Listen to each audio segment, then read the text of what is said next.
জয় মল্লিবাসী। পশ্চিমবঙ্গ রাজ্য বামসেফের 23তম রাজ্য অধিবেশন অনুষ্ঠিত হল মালদা জেলার সত্য চৌধুরী ইনডোর স্টেডিয়ামে। প্রায় 5,000 কর্মকর্তা সমগ্র রাজ্য থেকে 23টা জেলা থেকে উপস্থিত হয়েছিলেন এই রাজ্য সম্মেলনে। বামসেফ একটি সর্বভারতীয় ও আন্তর্জাতিক স্তরের মল্লিবাসী সমাজের অর্থাৎ এসসি, এসটি, ওবিসি ও মাইনরিটি সমাজের সংগঠন। মল্লিবাসী সমাজের স্বাধীনতা ও সার্বিক গোলামি, মানসিক, সামাজিক, ধার্মিক, আর্থিক গোলামি থেকে মুক্তির মিশন অর্থাৎ ব্যবস্থা পরিবর্তনের মিশন। ভারতবর্ষের একমাত্র সংগঠন, যে সংগঠন ভারতবর্ষের এই মল্লিবাসী সমাজের 6,500 জাতিকে একসাথে জোড়ার সংকল্প নিয়ে এবং এসসি, এসটি, ওবিসি, মাইনরিটি, এই 4 মল্লিবাসী কমিউনিটি যাদের ডিএনএ এক, যারা ভারতবর্ষের আদিবাসী, আদি মল্লিবাসী, তাদেরকে একজুট করে একটা সর্বভারতীয় স্তরে জন আন্দোলন, স্বাধীনতার আন্দোলন গড়ে তোলার কাজ করছে এবং দীর্ঘ 50 বছর ধরে এই সংগঠন এগিয়ে চলেছে। আজ পশ্চিমবঙ্গের 23তম রাজ্য অধিবেশন হলো 7 তারিখ, 7ই সেপ্টেম্বর মালদাতে অনুষ্ঠিত হলো এবং বামসেফ প্রায় 50 ইয়ার্সের পুরনো সংগঠন। পশ্চিমবঙ্গে 23তম রাজ্য সম্মেলন। তো ভারতবর্ষের 32টা রাজ্যে এমন রাজ্য অধিবেশন সম্পন্ন হয়েছে বছর এবং সফলতার সাথে, আপার সফলতা যাকে বলে। তো আগামী দিনে মল্লিবাসী সমাজের স্বাধীনতা আন্দোলন সফল হবে। ইভিএমের বিরুদ্ধেও আন্দোলন চলছে, জাতি জনগণনার জন্য আন্দোলন চলছে, বামসেফ বিভিন্ন ইস্যু নিয়ে লড়াই করছে। तो आसुन चौधरी विकास पटेलर वक्तव्य सुनी। या फिर अलग अलग प्रकार की जो माइनॉरिटी है, चाहे मुसलमान है, चाहे सिख है, चाहे ईसाई है, चाहे बौद्ध है, चाहे जैन है, उन सभी के ऊपर बड़े पैमाने पर इस देश में अन्याय हो रहा है और अत्याचार हो रहा है। आज जब हम देश में देखते हैं, हेलो, तो इस देश में शेड्यूल कास्ट के लोगों को कहीं मूंछ रखने की वजह से पीटा जाता है, कहीं घोड़ी पर चढ़ने की वजह से पीटा जाता है और कहीं घड़ा और मटका छूकर पानी पीने की वजह से उनकी हत्या कर दी जाती है। शेड्यूल कास्ट, शेड्यूल ट्राइब के लोगों को उनके जल से, उनके जंगल से, उनके जमीन से वंचित करने के लिए और उनके जल, उनके जंगल और उनकी जमीन को पूंजीपतियों को कब्जा करवाने की साजिश इस देश में हो रही है और आदिवासियों के ऊपर बड़े पैमाने पर अन्याय और अत्याचार इस देश में हो रहा है। इस देश में जो ओबीसी है, पिछड़ा वर्ग है, आजादी के इतने दिनों के बाद भी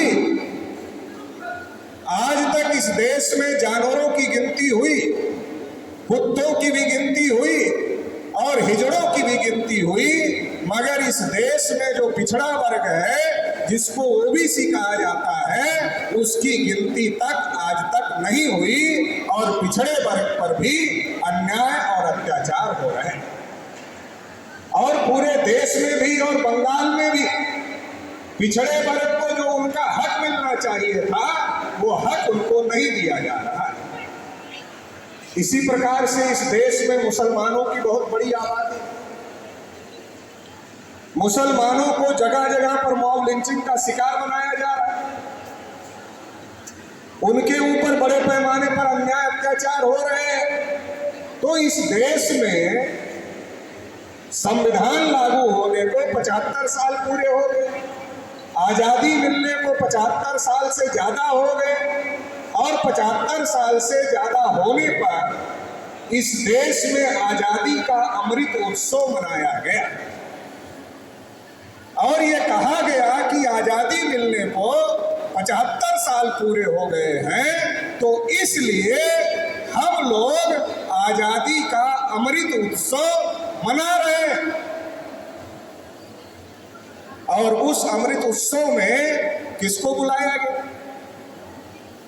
जो अमृत उत्सव मनाया गया आजादी उस अमृत उत्सव में कौन लोग गए? शेड्यूल कास्ट के लोग गए, शेड्यूल ट्राइब के लोग गए, ओबीसी के लोग गए, अलग अलग माइनॉरिटीज के लोग गए। तो हमने उन लोगों को पूछा, जो लोग गए उनको पूछा कहाँ गए थे? बोला आजादी का जश्न सरकार मना रही है, आजादी का उत्सव सरकार मनवा रही है, तो उस आजादी के उत्सव में शामिल होने, शिरकत करने हम लोग गए थे। तो हमने उनको पूछा कि इस देश में शेड्यूल कास्ट को पीटा जा रहा है, शेड्यूल ट्राइब का, आदिवासियों का जल जंगल जमीन छीना जा रहा है और नक्सलाइट के नाम पर उनकी हत्या की जा रही है। ओबीसी की गिनती तक करने के लिए ये लोग तैयार नहीं है, जानवरों की गिनती कर रहे हैं मगर ओबीसी की गिनती करने के लिए तैयार नहीं है। और माइनॉरिटीज के लोगों को मॉब लिंचिंग का शिकार बनाया जा रहा है। मुसलमान के घर में किस चीज की बिरयानी पक रही है आजकल ये मुसलमान नहीं तय करता। मुसलमान के घर में किस चीज की बिरयानी पकेगी ये मुसलमान नहीं तय करता, ये गुंडे तय करते। और मॉब लिंचिंग का शिकार बनाया जाता, पिटाई की जाती। देश भर में जितने मॉब लिंचिंग के केसेस हुए अभी तक साबित नहीं हो पाए, लेकिन पिटाई कर दी जाती। तो हमने उन लोगों से पूछा कि आजादी के 75 साल होने पर सरकार आपसे जश्न मनवा रही है, आप उस जश्न में शामिल हैं, तो ये जो अन्याय अत्याचार हो रहा है इसके खिलाफ कौन लड़ेगा, इसके खिलाफ कौन बोलेगा? तो उन लोगों ने कहा मुझे तो पता ही नहीं, मुझे तो जानकारी ही नहीं है। तो जानकारी कैसे होगी? इस देश में जो जानकारी देने वाले साधन हैं, अखबार हैं, टीवी चैनल हैं, वो 3.5% ब्राह्मणों के अधीन है और उनका काम करते हैं, हमारा आपका काम नहीं करते। वामन मेश्राम साहब पूरे देश भर में आंदोलन चला रहे हैं। आज वामन मेश्राम साहब से बड़ा आंदोलन देश में मूल निवासी बहुजन समाज का किसी का आंदोलन नहीं, लेकिन किसी अखबार में, किसी टीवी चैनल में इसकी कोई चर्चा नहीं होती। चर्चा क्यों नहीं होती? कि अगर इस आंदोलन की चर्चा हो, आज मालदा टाउन में इतना बड़ा अधिवेशन वामसेफ का हो रहा है और इतनी बड़ी संख्या में आप लोग आए हैं, लेकिन क्या अखबारों में ये खबर आएगी? क्या टीवी चैनलों पर ये खबर दिखाई जाएगी? नहीं दिखाई जाएगी। क्यों नहीं दिखाई जाएगी? क्योंकि इस देश में मीडिया पर ब्राह्मणों का कब्जा है, जो सही और गलत को दिखाने का काम नहीं करता है, बल्कि जो उनके मालिक का आदेश होता है वही वो दिखाने का काम करते हैं। और इसलिए इस देश में हमारी क्या समस्या है इसके बारे में हमें ही जानकारी नहीं है और इसका फायदा ब्राह्मण लोग उठा रहे, इसका फायदा ब्राह्मण लोग उठा रहे और इसकी वजह से 3.5% ब्राह्मण देश की आजादी के बाद इस देश की सत्ता और व्यवस्था पर कब्जा किए हुए।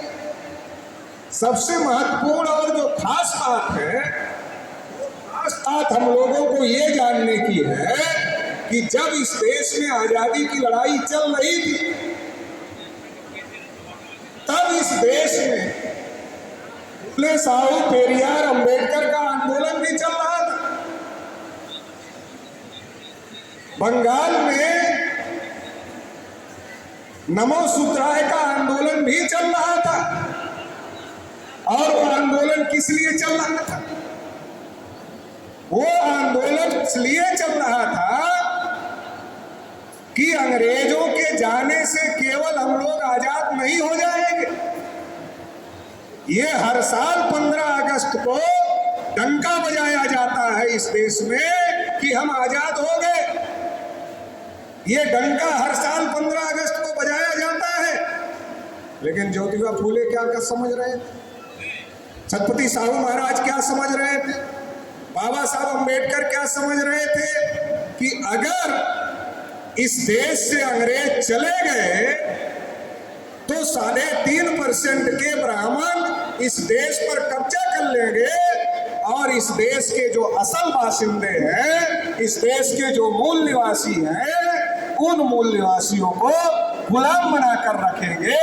ये बात फूले साहू अम्बेडकर समझ रहे थे और ब्राह्मण ये तैयारी कर रहे थे कि अंग्रेज के लिए तो सबका साथ लेना है, लेकिन जब अंग्रेज इस देश को छोड़कर जाए तो आजादी पर ब्राह्मणों का ही कब्जा करवाना है। ये बात ब्राह्मण भी समझ रहे थे।